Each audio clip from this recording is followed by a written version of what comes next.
अस्सलाम वालेकुम, मेरा नाम डॉक्टर आसिफ है। आज जो लेक्चर मैं आपको पढ़ा रहा हूँ वो एक्यूट ट्यूबुलर नेक्रोसिस पे है।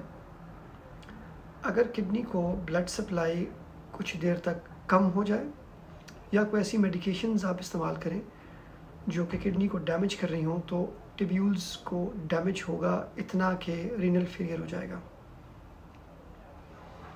क्या पैथोफिजियोलॉजी है, मैकेनिज़म्स क्या हैं, यूरिन की सैम्पलिंग में क्या मिलेगा, कौन से टेस्ट से हम इन्वेस्टिगेट कर सकते हैं और मैनेजमेंट ऑप्शंस क्या हैं, पेशेंट्स किन सिम्टम्स के साथ प्रेजेंट करेगा और क्या ट्रीटमेंट ऑप्शंस हमारे पास अवेलेबल हैं।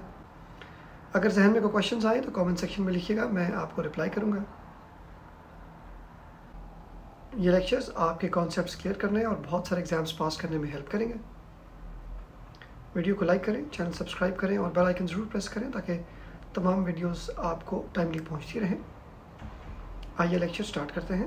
बिस्मिल्लाहिर्रहमानिर्रहीम। मैंने बात करनी है एक्यूट ट्यूबुलर नेक्रोसिस पर। जब भी किडनी को ब्लड सप्लाई कम होती है, one of the major reasons of ATN यानी कि acute tubular necrosis is decrease blood supply. इसके अलावा नेफ्रोटॉक्सिक्स लिखूंगा तो ये चीज़ें क्लियर हो जाएंगी कि नेफ्रोटॉक्सिक्स में और क्या क्या चीज़ें आ जाती हैं।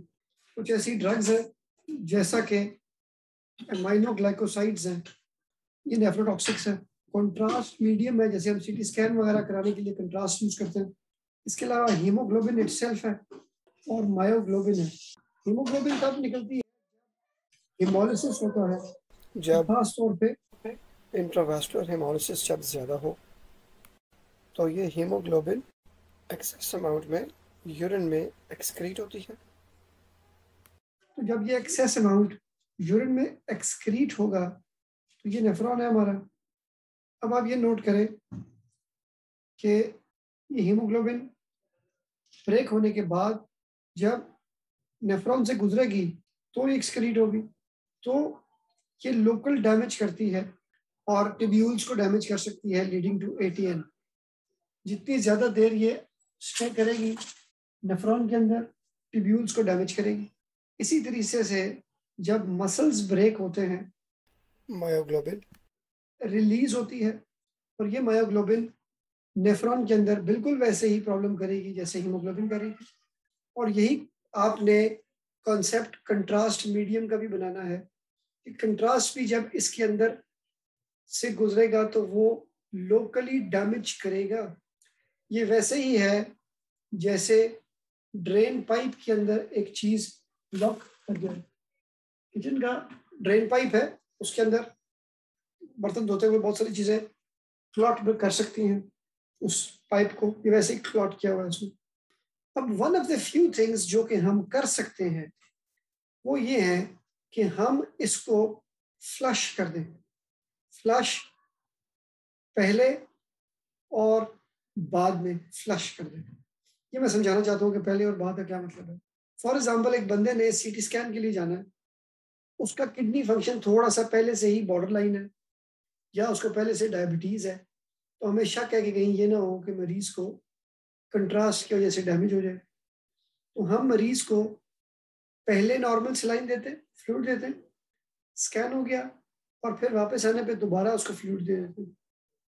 मकसद क्या हुआ कि पहले से ही किडनीज को हमने ड्रेन पाइप को साफ किया हुआ था, कंट्रास्ट मिला उसको, और फिर हमने एक दफा दोबारा किडनीज को वॉश कर दिया, तो जो पाइप थी, जो नेफ्रॉन का ड्रेन पाइप है, वो साफ होने की वजह से बेनिफिट हो गया कि कम स्टे करेगा अंदर, कम चांसेस होंगे कि डैमेज हो। तो खास तौर पे कंट्रास्ट मीडियम के लिए फायदेमंद है। अगर हमें लगता है कि हीमोग्लोबिन यूरिया हो रहा है, मायोग्लोबिन यूरिया हो रहा है, तो भी हमने ये काम करना है। मायोग्लोबिन क्रश इंजरीज में बहुत ज़्यादा मल्टीपल मसल्स क्रश हो गए हैं, सीजर्स बहुत देर से हो रहे हैं, इन कंडीशंस में मायोग्लोबिन रेज हो जाती है, क्रेटिनिन काइनेज रेज होता है। ये एंजाइम है जो मसल्स के अंदर से रिलीज होता है। अगर आपको शक है कि मसल्स डैमेज हुए हैं क्रश इंजरी है या सीजर्स है, तो आप क्रेटिनिन काइनेज का लेवल करवा लें, मसल्स के एंजाइम्स रेज्ड होंगे, इसका मतलब है कि मायोग्लोबिन यूरिया होने के चांसेस ज़्यादा हैं, इसलिए फ्लूइड्स दे देना बेहतर है। मरीज को कैसे पता चलेगा कि उसको एटीएन हो रहा है? How will a patient present? देखो, हो सकता है कि मरीज को सेप्सिस हो। सेप्सिस में एटीएन कैसे होगा? ब्लड प्रेशर कम होता है क्योंकि वेजोडाइलेशन हुई होती है, और सेप्सिस में वेजोडाइलेशन की वजह से क्या होगा? ब्लड सप्लाई किडनी को कम हो जाएगी। यही होगा अगर हमारा वॉल्यूम बहुत कम हुआ है बॉडी के अंदर। वॉल्यूम डिप्लीशन कैसे हो सकता है? हेमरेज हो गया है, वॉमिटिंग कर करके पेशेंट का वॉल्यूम लॉस हो गया है, डायरिया की वजह से पेशेंट का वॉल्यूम लॉस हो गया है। मसल नेक्रोसिस में पता अभी डिस्कस कर लिया मैंने डिटेल में। नेफ्रोटॉक्सिक मैंने आपको बता दी है कि कुछ मेडिसिन हैं। सर्जरी भी एक पॉसिबिलिटी हो सकती है, सर्जरी की वजह से ब्लड प्रेशर कुछ अर्सा कम रह सकता है। इसके अलावा मरीज को हो सकता है डायबिटीज पहले से हो, कुछ हद तक किडनी डिसफंक्शन हो, एनएसएड्स पहले से मरीज ले रहा है, ये मैं पहले बात डिस्कस कर चुका हूँ कि जीएफआर कम हो जाता है। हम कैसे इन्वेस्टिगेट करेंगे? कंप्लीट ब्लड काउंट कराएं, यूरिया और क्रेटिनिन को देखें, इससे आपको पता चलेगा कि किडनी फंक्शन कैसा है। इसमें हमें हीमोग्लोबिन पता चलेगा कम है कि नहीं है।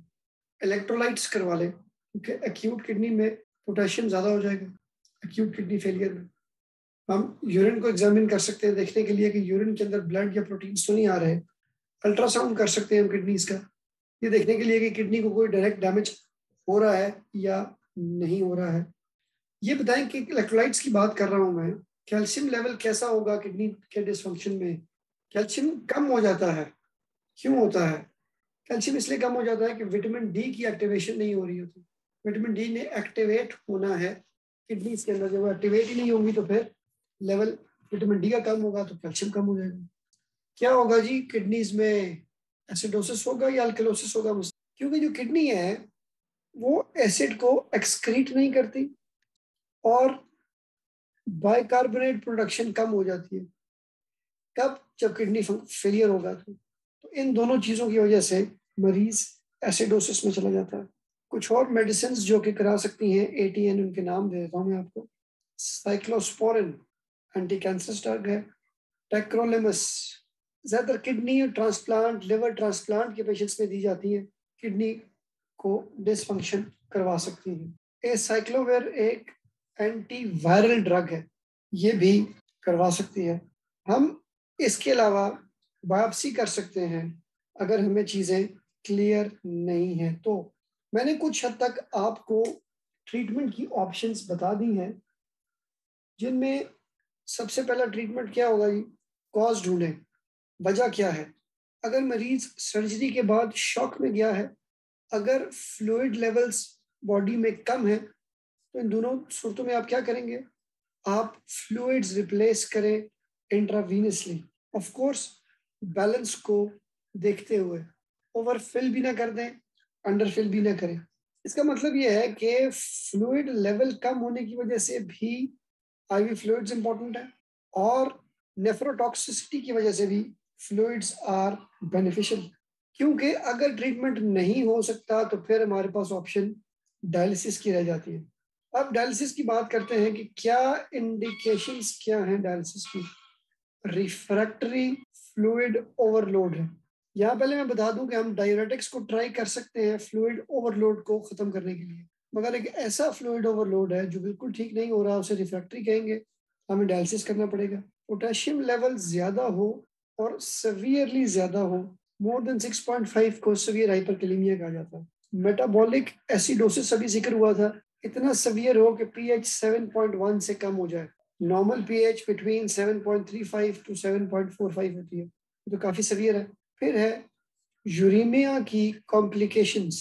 यूरीमिया कहते हैं जब बहुत ज्यादा यूरिया बढ़ जाए। वैसे तो हम हमेशा क्रेटिनिन देखते हैं, मगर यूरीमिया की कॉम्प्लिकेशंस क्या है? पेरिकार्डाइटिस, पेरिकार्डियम की इन्फ्लेमेशन है।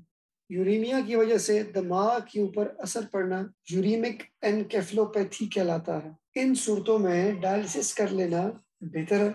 ऑफ कोर्स नेफ्रोटॉक्सिन्स को फिनिश करें, फ्लूइड इलेक्ट्रोलाइट बैलेंस को ट्रीट करें। इसके अलावा आप क्या करेंगे? इन्फेक्शंस को ट्रीट करें, एनीमिया को ट्रीट करें। मैंने आपको प्रिवेंशन पढ़ा दी है कि प्रिवेंशन कैसे करनी है। क्या हम ATN की प्रिवेंशन कर सकते हैं? अगर कर सकते हैं तो कैसे? How can we prevent ATN? मतलब एक मरीज है मेरे पास और मुझे वो हॉस्पिटल में आके एडमिट हो गया है, आपके पास हॉस्पिटल में एडमिटेड है, और वो कहता है कि डॉक्टर साहब मुझे ATN होने से बचा लें। तो आप कहेंगे आपको ATN हुआ ही नहीं है तो अभी से मैं कैसे बचा लूँ? तो वो कह रहे नहीं आप फिर भी मुझे बचाएं, तो क्या मतलब हुआ? मरीज जिनको डायबिटीज है पहले से या NSAIDs ले रहे हैं, ये हमारे खास तौर पे या फिर नेफ्रोटॉक्सिक ड्रग्स पे है, तो हम उनको हाई कैटेगरी में रखेंगे कि इनको चांसेस है होने के ATN होने। स्पेशली, तो उसको हम IV या ओरल फ्लूइड्स को कहेंगे कि ज्यादा ले लें। या वो बंदा जो CT स्कैन कराने जा रहा है जिसको ऊपर वाली चीजें इस्तेमाल कर रहा है, उसको IV फ्लूइड्स दे देंगे, तो इस ATN को प्रिवेंट करने में हेल्प मिलेगी। तो ये था आज का लेक्चर, उम्मीद है आपको वीडियो पसंद आई होगी। अगर कोई क्वेश्चंस आए जहन में तो कमेंट सेक्शन में लिखिएगा, मैं आपको रिप्लाई करूँगा। वीडियो को लाइक करें, चैनल सब्सक्राइब करें और बेल आइकन ज़रूर प्रेस करें ताकि तमाम वीडियोस आपको टाइमली पहुंचती रहें।